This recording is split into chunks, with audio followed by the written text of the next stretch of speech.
Dear students, आज के इस वीडियो में आप सब कार्तीय तल क्या होता है, एक्स अक्ष क्या है, वाई अक्ष क्या है, चतुर्थांश क्या है, बिंदु का निर्धारण कैसे करते हैं, यानी कार्तीय तल में बिंदु को हम कैसे दर्शाएं, इसका आज सरल से सरल तरीके से आप अध्ययन करने जा रहे हैं।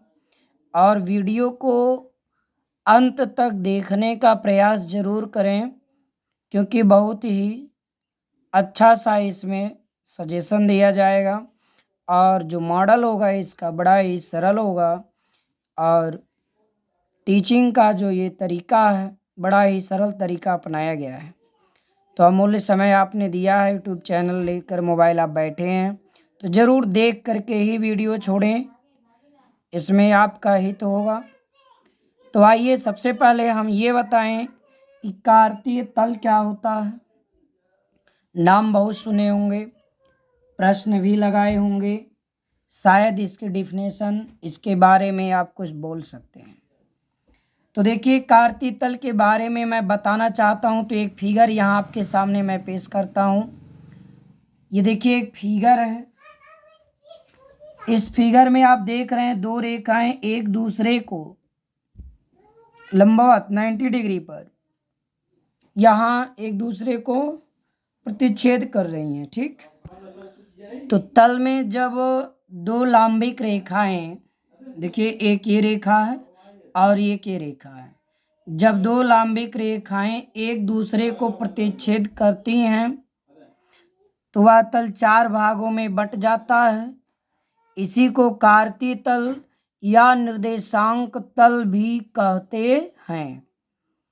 दूसरी चीज, ये निर्देशांक तल या कार्तीय तल है और जो क्षैतिज रेखा होती है, जिसमें आप ये कह सकते हैं कि जो ये क्षैतिज रेखा भूमि के समांतर, इस रेखा को एक्स अक्ष कहते हैं और लंबिक रेखा जो ऊर्ध्वाधर होती है उसे हम वाई अक्ष कहते हैं।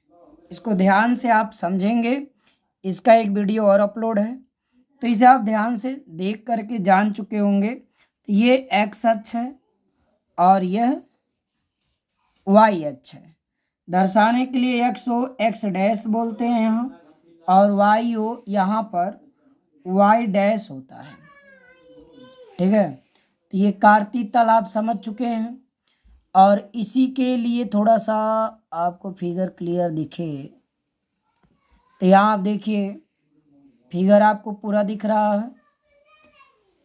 अब देखिए इसमें जो आपका अभी हमने बताया जो ऊर्ध्वाधर और जो क्षैतिज, तो क्षैतिज रेखा जो होती है उसको एक्स अक्ष और ऊर्ध्वाधर रेखा को वाई अक्ष, ठीक है। ये चीज़ आप इसमें ध्यान से समझ चुके हैं, तो आप ये जान चुके हैं। अब इसके आगे तल का चतुर्थांश क्या है, ये प्रथम चतुर्थांश है और ये द्वितीय चतुर्थांश है और ये तृतीय चतुर्थांश है और ये चतुर्थ चतुर्थांश है। अब आपको ये बताना चाहता हूँ कि यह तो एंटी क्लॉकवाइज चलता ही है, इसके साथ साथ जो हमारे ये एक्स अक्ष और वाई अक्ष हैं, इन दोनों अक्षों का जो कटान बिंदु ये ओ है, इसको मूल बिंदु कहते हैं।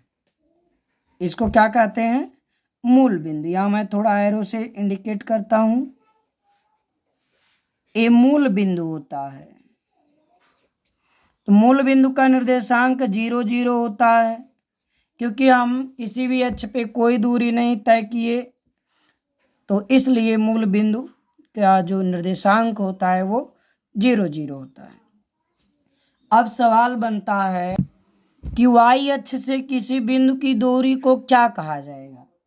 वाई अक्ष से किसी बिंदु की दूरी को हम क्या कहेंगे? वाई अक्ष से किसी बिंदु की दूरी को भुज कहेंगे और यक्ष अक्ष से किसी बिंदु की दूरी को कोटि कहेंगे। ये दो चीज आप इस वीडियो में अभी आप नई चीज जाने हैं। अब हम आगे की ओर बढ़ते हैं। बिंदु का निर्धारण कैसे होता है, ध्यान दीजिए। अगर हम एक बिंदु लेते हैं जिसे कार्तीय तल में दर्शाना है 3 और 4, तो देखिए यहाँ भुज का मान 3 है और कोटि का मान 4 है। किसी बिंदु का निर्धारण करने के लिए ध्यान में ये रखना है कि पहले भुज की वैल्यू होती है, यानी भुज एक्स अक्ष पे चली गई दूरी पहले लिखते हैं, फिर वाई अक्ष पर चली गई दूरी लिखते हैं। यानी बिंदु के निर्धारण का मुख्य चीज है पहले भुज फिर कोटि, यानी पहले एक्स की वैल्यू फिर वाई की वैल्यू, ये ध्यान में रखना है। देखिए 3 4 को कैसे निर्धारित करेंगे, तो पहला देखिए 3 ये एक्स अक्ष की दूरी, तो चलिए अब हम लोग चूंकि दिशा प्लस चिन्ह धन दिशा यानी ये प्लस चिन्ह है, तो ये देखिए मूल बिंदु से इधर दाहिने ओर की दूरियां धनात्मक होती हैं, इधर की दूरियां पॉजिटिव होती हैं, इधर की दूरियां निगेटिव होती हैं, और इधर की भी दूरियां माइनस होती हैं, और ऊपर की दूरियां प्लस होती हैं, ये ध्यान में रखना है। अब 3 प्लस चिन्ह है तो हमको दाहिनी ओर जाना है अपनी मर्जी से, कोई इंच पटरी की ज़रूरत नहीं है कि आप इंच पटरी से मापें। आपने पहला बिंदु 1 2 3, हमने इसको 3 मान लिया। अब 4 हमको वाई, ये भी प्लस है तो इसका मतलब ये भी हमको प्लस वाई अक्ष पे प्लस ऊपर की ओर, तो 1 2 3 4 ये हमने मान लिया। अब हम बिंदु दूरियां तो चल चुके, लेकिन ये बिंदु हमारे किस अक्ष में होंगे, कहाँ होंगे, यह भी ध्यान रखना है। तो हम लोग स्केल रखेंगे यहाँ, सीधा इसको बढ़ा देंगे और इसको सीधा बढ़ाएंगे, जहाँ दोनों कैंसिल करेंगे वही बिंदु 3 4 होगा। इस बिंदु का कोई नाम दे दीजिए। तो ये बिंदु प्रथम चतुर्थांश में, यानी आप जान लीजिए प्रथम चतुर्थांश का सिंबल प्लस प्लस होता है। क्यों होता है? क्योंकि एक्स का भी वैल्यू प्लस, वाई का भी वैल्यू प्लस, दोनों से घिरा एरिया प्लस प्लस। यहाँ देखिए इधर एक्स की वैल्यू माइनस होगी, ऊपर प्लस होगी, तो ये घिरा भाग, ठीक ना, ये माइनस और प्लस होगा। फिर यहाँ दोनों माइनस हैं तो इसका जो सिंबल होगा माइनस माइनस होगा, यहाँ एक्स प्लस होगा और कोट माइनस होगी।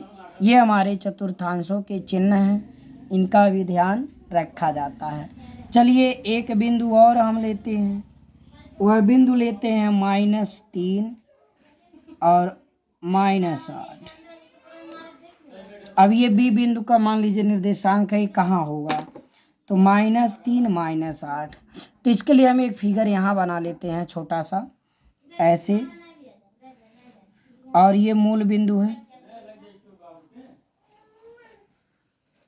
हमें -3 और -8 चाहिए, ठीक। तो -3 माइनस यानी एक माइनस चिन्ह बताता है कि आपको बाएं जाना है। 3 मात्रक 1 2 3 और 8 मात्रक माइनस वाई अक्ष पे नीचे की ओर 1 2 3, देखिए 4 5 6 और ये 7 और ये 8। तो अब इसको ऐसे आगे पटरी से बढ़ा दीजिए, इस बिंदु के पटरी रख के सीधा बढ़ाइए, जहाँ काट रहा है वही बिंदु आपका -3 -8 है। इसी बिंदु का नाम बी है। तो इस तरह से आप बिंदु का निर्धारण, या बिंदु कहाँ है, मान लीजिए एक बिंदु 1 2 3 4 5 इस तरह से आया है। यहाँ बिंदु मान लिया सी है, आपसे पूछा गया सी का निर्देशांक बताइए, तो आप गिनेंगे, पहले भुज का मान रखना है यहाँ। तो एक्स अक्ष पे कै मात्रक 1 2 3 4 5, तो ये यहाँ हो गया 5, और वाई पे 1 2 3 4 5 6 7, तो यहाँ रखेंगे, चूंकि नीचे माइनस है तो -7 रखेंगे। ये इस तरह से दिए गए बिंदु का भी आप निर्धारण कर सकते हैं। तो आज के इस वीडियो में इतना ही। शेष नेक्स्ट वीडियो नेक्स्ट डे, इसको आप ध्यान से देखें और तैयारी में रखें तो बहुत ही अच्छा होगा। तो वीडियो देखने के लिए आप सबको धन्यवाद।